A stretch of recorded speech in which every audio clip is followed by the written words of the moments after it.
Baswahili miaka mingi juu ya vita Mkongo, lakini na sheba tuache tukue huru, tuko tunaanza lala na tunalamuka bila shida. Unaenda beba dossier yako kuleta, kama uko na sheria wanakupatia sheria yako, lakini gouvernement zamani ilikuwa unapana corruption, hata uko na sheria wanakufunga tu. Leo hii kama uko na sheria wanakuatia sheria yako, na mwenye kosa wanamuapiza asirudilie tena ile makosa, na tunaendelea kwa amani, banatupatanisha tukue bandugu na majirani, tunaishi kwa amani. Ndio bado tunataka, hatutaki ile vita tena gisi walikuwa wanatusumbua. Unatoka retire franga zako ku banki, unakutana polisi wanakupiga masasi na kisha wanakunyang'anya franga zako, telefone wanaibeba. Hatutaki tena bile. Tuko tunaishi na makuta yetu na telefone, unafanya biashara yako na unarudia kwa amani na tunalala. Na ndio bado tunataka biendelee. M23 ibakie, tunabasutenire, hatutaki ile gouvernement zamani tunaikatana. Pili, cha kwanza ni juu ya kuomba waache kufunga watu ya kusema Kiswahili Kinshasa. Banaendelea kufunga kila mtu akusema Kiswahili, banakufunga. Unasema Kiswahili banakufunga. Ukakuwa mtu akutokea huko este banakufunga. Ile ni ya kwanza. Ya pili, mimi na soutenir federalisme. Inchi kila province ijitegemee, tutakuwa tunatuma maporcentage Kinshasa, lakini federalisme tukue province yetu ijitegemee na entrée yake. Hapana kuzituma Kinshasa kisha sisi tunabakia hapa tunasumbuka tunakauka. Ile inaacha mimi naandamana. Ya tatu, amani tunalala. Maji haikatike, kura haikatike. Tunalala na manguo, tunalala vizuri sana, hakuna bamwizi 40 dollars inaisha, inapotea. Ile kutuingilia habiko tena, ubaguzi haiko tena, ile wavuta bangi, bakubaka watu, kusumbua vile vyote habiko tena. Ndio inaacha tunasema leo tunasoutenir ba dialogue Tshisekedi na AFC M23 baongee, batupatie amani sie tu. Hatuna besoin vingine, tuko tuna besoin ya amani. Baikali batupatie amani. Shiriki maandamano. Hapana, tunalazimishwa na mambo ambayo tunapata tunaona kwa macho yetu. Tunataka ndugu zetu ambao wako Uvira walinyanyaswa na FARDC na wazalendo na FDLR nao wapate amani kama na hii tunapata leo Goma. Ndio maana tunaandamana, dunia mzima isikie ya kwamba Goma kuna amani. Kwa nini mnaandamana hapa Goma? Tunaandamana Goma kwa kusutenire ndugu zetu ambao wako Uvira, tunawaunga mkono nao walilie haki yao, tunawasindikiza katika hayo maandamano walifanya juzi. La population doit être écoutée. La voix du peuple, c'est la voix de Dieu. Ça, c'est le message des Nations Unies au peuple congolais qui s'élève déjà comme un seul homme pour défendre les valeurs de la libération des peuples révolutionnaires congolaises. Alors, Bandeko, Nazako Lakisabino avec des preuves tangibles que l'ONU est derrière le peuple de l'Est de la République du Congo, de la République démocratique du Congo. L'ONU est derrière la marche pacifique des peuples de l'Est de la République démocratique du Congo. Lelos Kanazako Tunabino Mutuna. Et si, pour la première fois aujourd'hui, la communauté internationale commence à cesser d'écouter Kinshasa pour attendre à fait la voix des peuples de l'Est. Bandeko, l'ONU décide de s'aligner non pas sur les discours officiels de Tshisekedi Tshilombo, mais sur la réalité du terrain.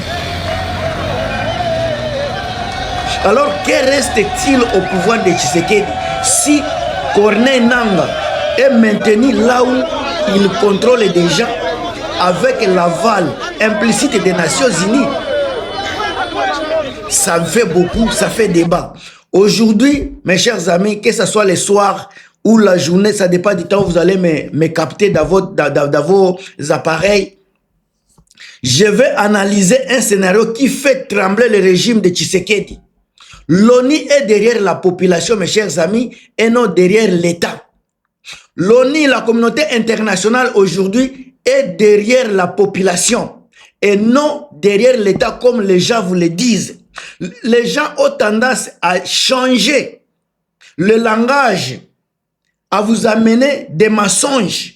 Les gens ont tendance à Kokosa Kosabino avec ma message. Il faut la déduction du vérité au mensonge.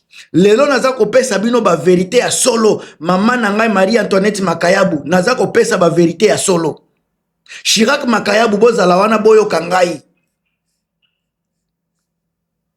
Thérèse Dissabe yoka kolela yandeko na yo Gilmas Grace Kibombo esika bozali bozala sur un certain makambo za kotambola makambo za ko changer. Aujourd'hui, l'ONU s'aligne sur la population congolaise. L'ONU, la communauté internationale, elle est derrière la communauté, la population congolaise. L'ONU reconnaît les facto, l'ONU reconnaît de facto le maintien de M23 dans les zones qu'ils occupent. Au nom de la protection des civils, de la stabilité locale et du le pragmatisme sécuritaire, l'ONU est derrière définitivement le peuple congolais. Bandeko oiza makambu minene. Balobi boye. L'ONU reconnaît le facteur de maintien du M23 dans les zones qu'ils occupent. Au nom de la protection des civils, de la stabilité locale et du pragmatisme sécuritaire. Est-ce que boyoki oyo bakoyebisa bino yango te? Tozo kende kaka na koloba ba vérité. Bandeko na ngai oyo boza koyoka batu baza koloba na réseaux sociaux, mais oyo ezalaka na sima ya ba caméra, ce sont de vraies informations. Ba information ebele ba pesaka ezalaka pona ko apaiser opinion nationale soit opinion internationale, mais sima ya ba caméra ezalaka na ba vérité cachée, ba vraie vérité ya politique eza sima ya ba caméra cachée. Alors on aza ko pesa bino eza makambu oyo bokomona bino moko eza ko salema. Est-ce que ONU, communauté internationale, cause la sima ya peuple congolais, pour nous maintenir, ndenge basali ba marche, pour maintenir ba M23 na ba place au bango baza ko sécuriser, et ko lakisa, impuissance ya Tshisekedi, ou bien régime ya Tshisekedi Mobimba. Alors, pour ngai na zoloba, eza déjà oui, ezola qui sa impuissance à Tshisekedi. Dans les faits, ezola qui sa déjà impuissance à Tshisekedi. Et puis, sa chute immédiate du régime. Na kati ya ba fait, bozomo na directement que Tshisekedi asi akoya ki na ye. Mais, ekozala action moko immédiate. Yango bozomo na Tshisekedi azotinda batu pamba zoloba. Batu bazako respecter ba cesser les fêtes. Ba o sifo ba se rekiler. Tshisekedi bandeko nanga boyebi bien que ye muto akotisaki ba M23, ye muto azongisi ba M23 te. Eza ba M23 bango moko baza kopona ko se retirer tangu balingi, ko maintenir pe ba position na bango tangu balingi et puis esika baza kolinga. Ba muya yo baza koloba ba exigence wana, ba Tshisekedi aza kolela lela. Ce sont des pérés. Ce ne sont pas des hommes qui devraient vraiment diriger le pays. Un dirigeant qui est toujours là en train d'accuser, un dirigeant qui ne fait pas d'action. Il ne sait même pas comment, pourquoi il est président de la République. Il ne connaît même pas la signification d'être un garant de la nation. Il n'a aucune notion de protéger la population. Celui-là, il passe tout son temps en train de crier de gauche à droite. On nous a agressés, on nous a agressés. Quel est ton travail, toi, Tshisekedi? Encore une fois, entre parenthèses, Batebele Bazolobela, 7000 kaka éléments. Comment Bazako gagner Batulokola? Ça, c'est 140 000 militaires congolais, Baza incapable devant 8 000 militaires sortis rwandais. Bande Konangai, encore une fois, Bolanda Bemission Nangai Belé na Lobaka. Ce ne sont pas, dans le monde de l'élo, technologie à l'élo, ce n'est pas la quantité qui fait la défense nationale. C'est la qualité. Et puis encore une fois, on avait posé à Tshisekedi qui sont les M23. Il avait dit lui-même que les M23 sont les Congolais. Le problème est fini. Aujourd'hui, vous accusez les Rwandais, mais dans les accords de Washington, aucun endroit on parle des Rwandais comme agresseurs. Alors il faut cesser d'embrouiller les gens avec le mot agresseur. Ça c'est pour distraire la population. La vérité est que Tshisekedi est incapable à soutenir, à protéger la population. Il est incapable d'amener la paix à la population. Il est incapable de protéger le territoire national. Incapable de payer même les salaires de la population. Incapable encore une fois de maintenir même le système de soins, de santé. Il est incapable à tout, sur tous les plans. Alors, il a une perte de monopole. Namini Choyo. Tshisekedi il a se maintenir par la diplomatie, par les résolutions, par des rhétoriques et de la souveraineté violée. Si le lot ONI s'engage de posture, change de posture le lot à s'engager comme des sima ya peuple congolais, alors discours à Tshisekedi est comme effondré. Nyonso lobaki et si ekwe nango. Donc ba otia oni bango moko bazomo na ndenge Tshisekedi azako se comporter, incapable sur tous les plans. Il est seulement là un accusateur, un petit chien qui n'a pas de force. Ça c'est la vérité. Ça c'est la vérité nani. Ça c'est la vérité. Bon continuer koyoka bilobela wana te bana Canada bana États-Unis diaspora mobimba ya Europe na Afrique mobimba diaspora boyo que la Tshisekedi il a échoué sur tous les fonds. Alors discours la Tshisekedi est comme loko moko sans effet, comme il s'effondre. La RDC n'est plus perçue comme victime unique. Azaka ka victime unique était. Tshisekedi a dévié azako devenir co-responsable à échec sécuritaire. Batu bazako créer échec à sécurité nabiso, échec à protection à territoire nabiso, échec à kimia, eza Tshisekedi mutumususu, c'est lui qui a la tête du pays. Un président sans crédibilité internationale, un tel président affaibli intérieurement. Point et trait et cette période.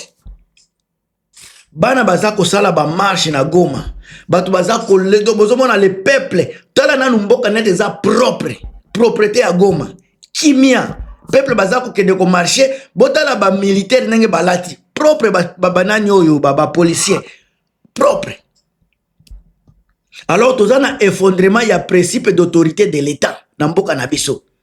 Soki lelo onia komi kondima ba M23 bazolo bela bango avec autorité, avec respect comme un interlocuteur y a sécurité du fait, alors au FARDC aza force moko nominale. État namboka nabiso eza absent sur le terrain, le gouvernorat, ce sont des choses symboliques et cela a acté une vérité brutale. On doit se dire des choses brutales. L'État congolais n'existe plus militairement dans l'Est et c'est la vérité. On ne peut pas changer cela. Badeko botia ba j'aime, botia ba j'aime, botia ba j'aime, botia ba j'aime. Tozo ko solo la, bon matisa vidéo matalikolo.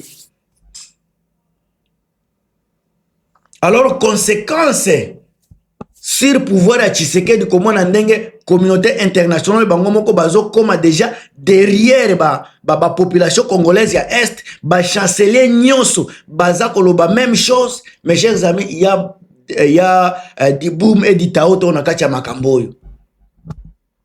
Tshisekedi, privé de levier militaire lelo, il est incapable, soit impossible pour lui, il y a qu'on lancer offensive. Parce que la condamnation internationale est immédiate, la rupture avec des partenaires occidentaux, impossible de négocier à position de force. M23 devient incontournable na mini choyo. Parce que si bangonde baza, so balingi ko se retirer, ba se retirer. Balingi ko avancer, ba avancer. Ils ont le monopole à terrain, pas Tshisekedi. Alors, les légitimations populaires indirectes à M23 et Zomatalelo.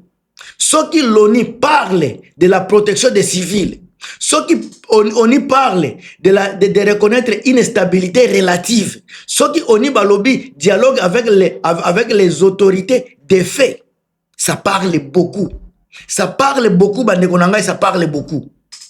À moins que bah idiots ne comprennent makambo yote. Mais en tout cas, les gens qui sont capables de comprendre, ils savent de quoi tu parles aujourd'hui.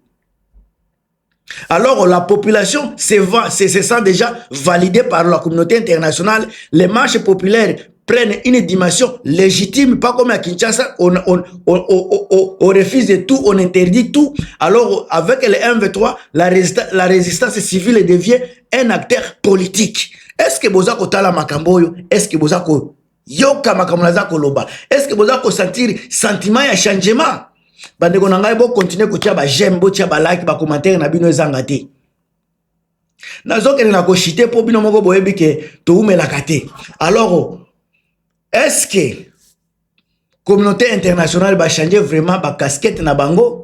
Nazo pesa bino l'élément tangible. Est-ce que vraiment ba ONU, ba communauté internationale, ba américain wana baza vraiment ya ko changer nazo pesa bino ba élément encore une fois tangible 4 éléments essentiels. Alors automoni déjà ba peuple baza kotambola ba telemi na balabala pona kolobela makambo ya bananga kutika la kuna. Donc tozo mona doctrine ya liboso ya ONI ezalaka nanu priorité civile avant l'état. Bota la rappelez-vous na kaya Kosovo, Soudan du Sud. Et lo kami balé ezana fatigue diplomatique eza déjà na kati.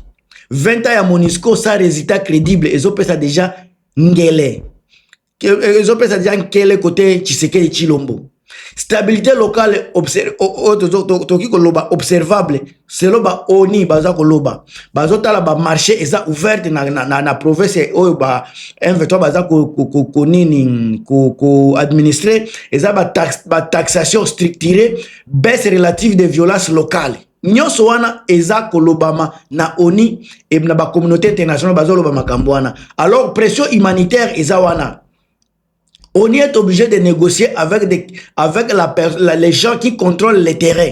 Ce ne sera pas un soutien officiel, mais un pragmatisme assumé. Pameko.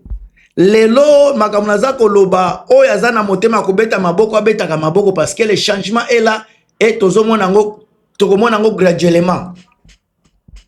Alors qu'est-ce que ça va signifier pour la RDC à moyen terme?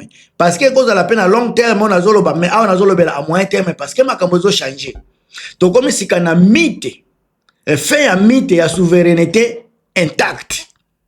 Donc la souveraineté devient conditionnelle na Congo, liée à la capacité réelle de protéger. Donc oyo ba Tshisekedi baza kosala ezana eloko moko ya malongate, mais mythe oyo il y a vraie souveraineté et kozala liée na capacité réelle à protéger population. Alors fragmentation politique eza peut assumer na kacha makamboyo. Toyebi ke na est gouvernance sécuritaire eza alternative, na l'ouest eza eloko moko ya symbolique centrale. Donc na RDC nakoloba RDC ekokota da kati ya ya post état unitaire de fait. Donc baza na transition. Toza na kati ya transition moko boye ya changement de fréquence. Alors Tshisekedi lelo azoti kalasika président sans terrain. Tozo mona ngo déjà azat na terrain pendata moko te. Soki M23 avancé yazo reculer. Soki M23 avancé yazo reculer. Bozo mona ke donc azako contrôler te terrain et oya azako contrôler ezate.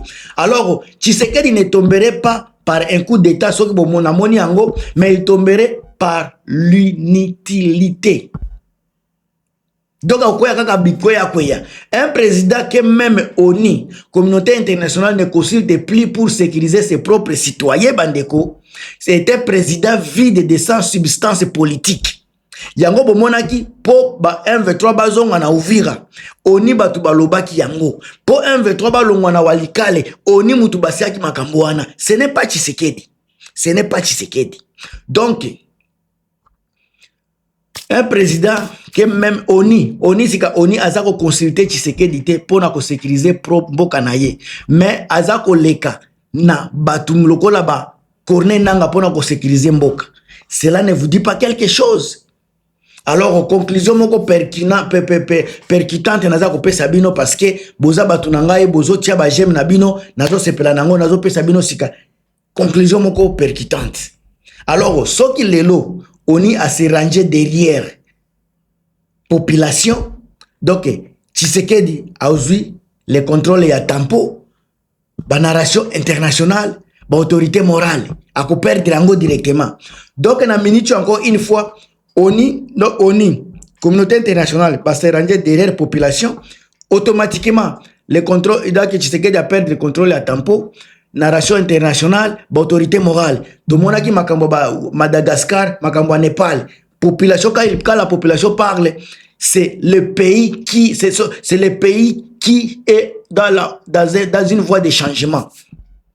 Alors, population va gagner à travers M23 va gagner le temps, légitimité, statut d'acteur incontournable. Wana izaba aki M23 baza kozwa.